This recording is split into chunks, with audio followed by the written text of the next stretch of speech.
Olá, pessoal. Sejam todos bem-vindos a mais uma aula.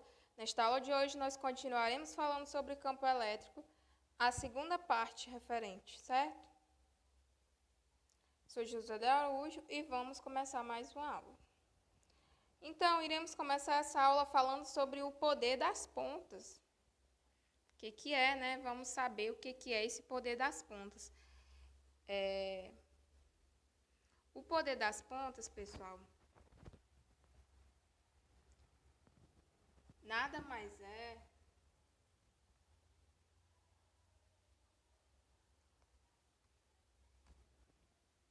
do que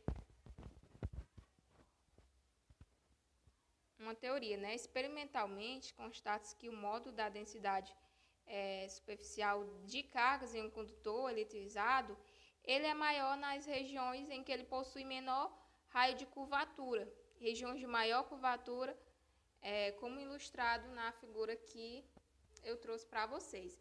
Então, em materiais condutores, a carga elétrica, né, ela distribui-se em torno da superfície. Dessa forma, o campo elétrico é nulo. Mas se o condutor ele possui uma extremidade pontiaguda, essas cargas em excesso elas vão tender a se acumular nesse local.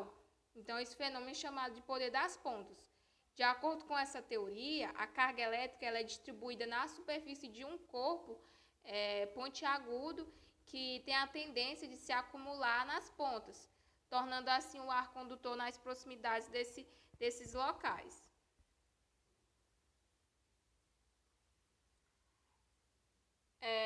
Você já deve ter observado que aqueles caminhões-tanque, né, desses que transportam combustível para o aeroporto, eles têm formas arredondadas. Vocês sabem por quê? Né? Por que isso acontece? Então, há mais de 200 anos, os cientistas observaram que um condutor ele apresenta em sua superfície uma região pontiaguda. Dificilmente se mantém eletrizado, porque a carga elétrica fornecida a ele escapa através dessa ponta. Porém, aqueles cientistas eles não tinham uma explicação, né, satisfatória para tal fato. Então, nos caminhões-tanques, né, voltando ao assunto dos caminhões-tanque, as suas cargas impedem que uma centelha seja gerada, o que provocaria aí uma grande explosão. Por isso que eles têm o formato arredondado, certo?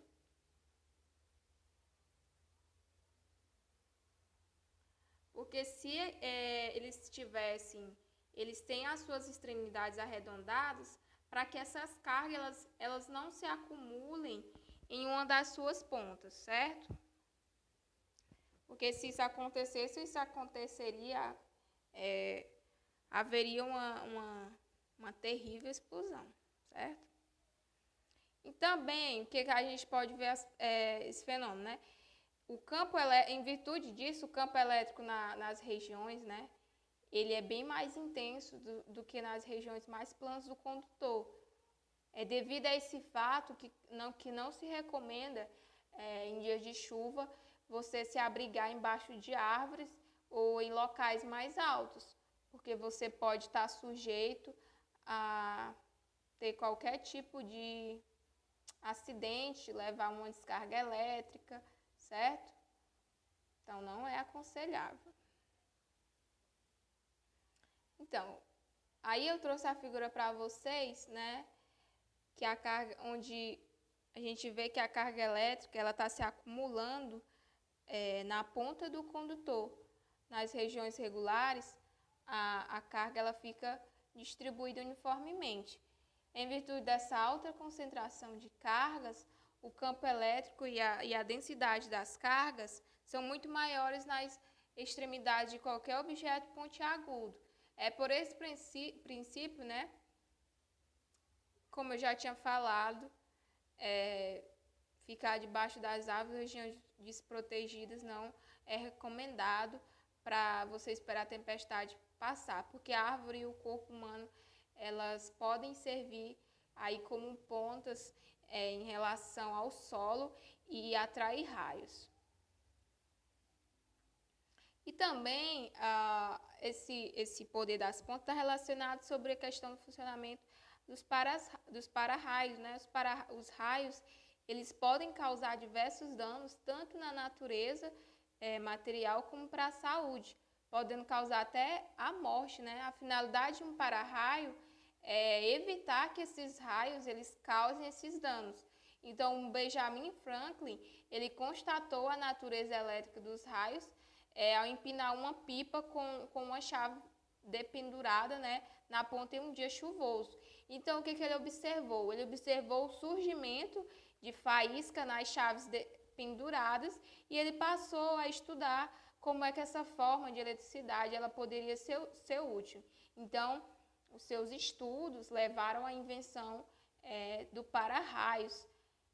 Um raio ocorre quando o campo elétrico, né, é gerado pelas nuvens eletrizadas e o campo elétrico gerado pela superfície terrestre também eletrizadas, eles assumem valores suficientes para gerar uma grande descarga elétrica.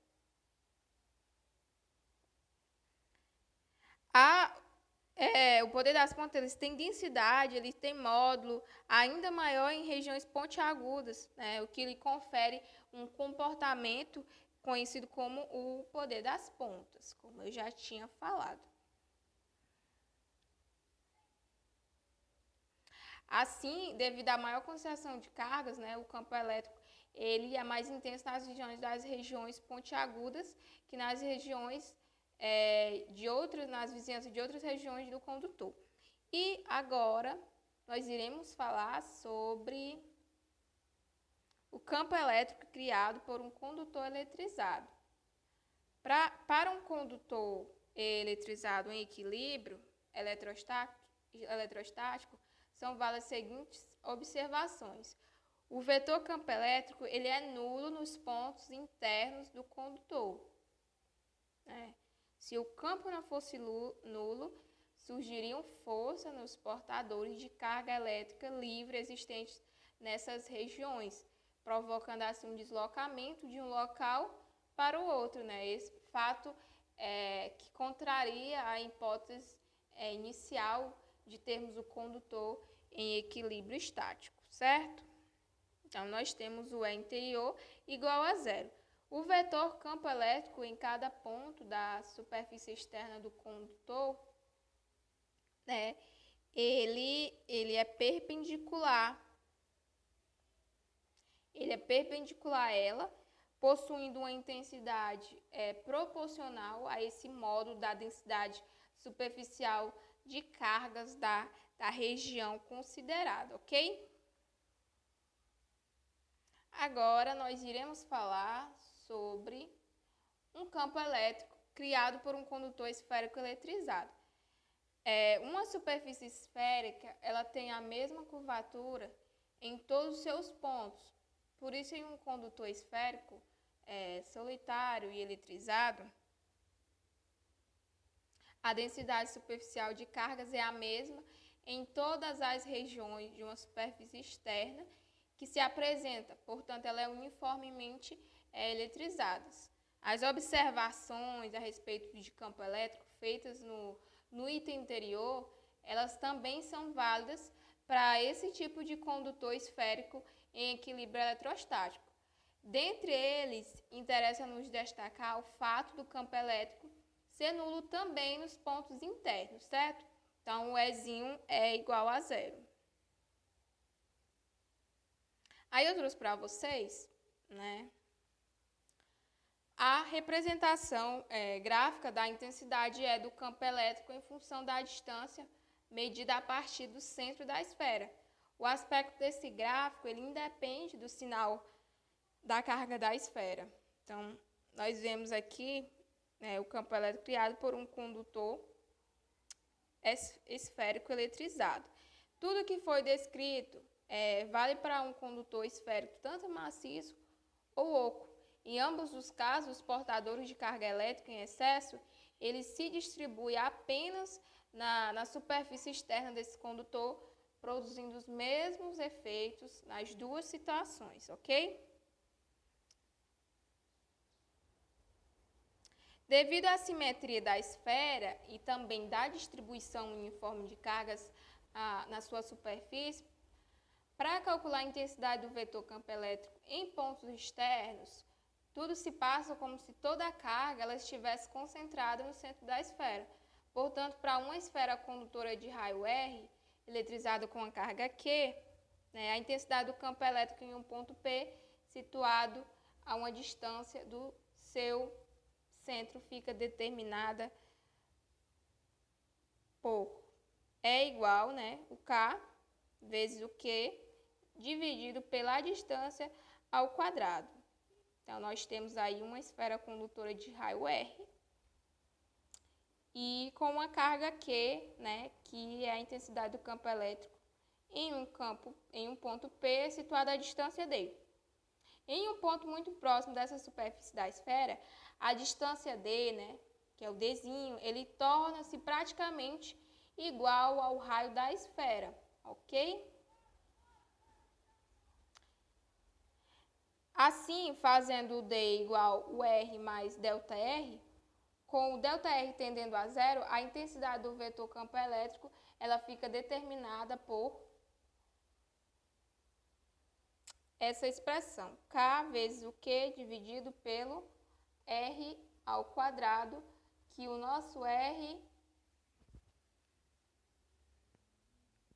vai ficar ao quadrado, ok?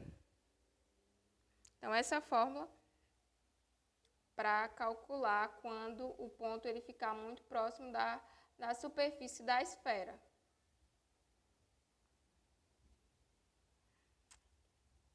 E, por fim, não menos importante, nós iremos falar sobre campo elétrico uniforme, Vamos imaginar uma superfície plana, ilimitada e uniformemente eletrizada, de campo elétrico.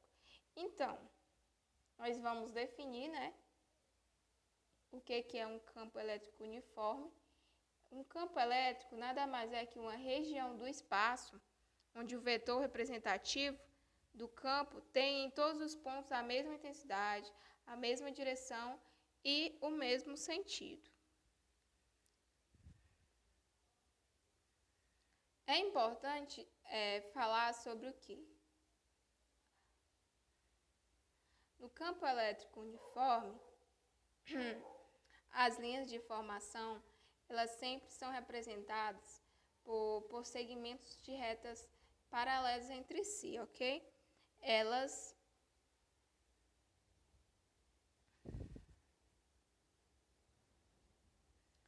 podemos ainda demonstrar essa superfície que ela gera em todos os pontos de cada semi-espaço determinado por ela um campo elétrico com as seguintes características. A intensidade, onde nós temos o E igual a delta sobre 2 epsilon, a direção, que é perpendicular à superfície, o sentido, que é de afastamento e de aproximação em relação à superfície, dependendo do sinal da sua carga elétrica.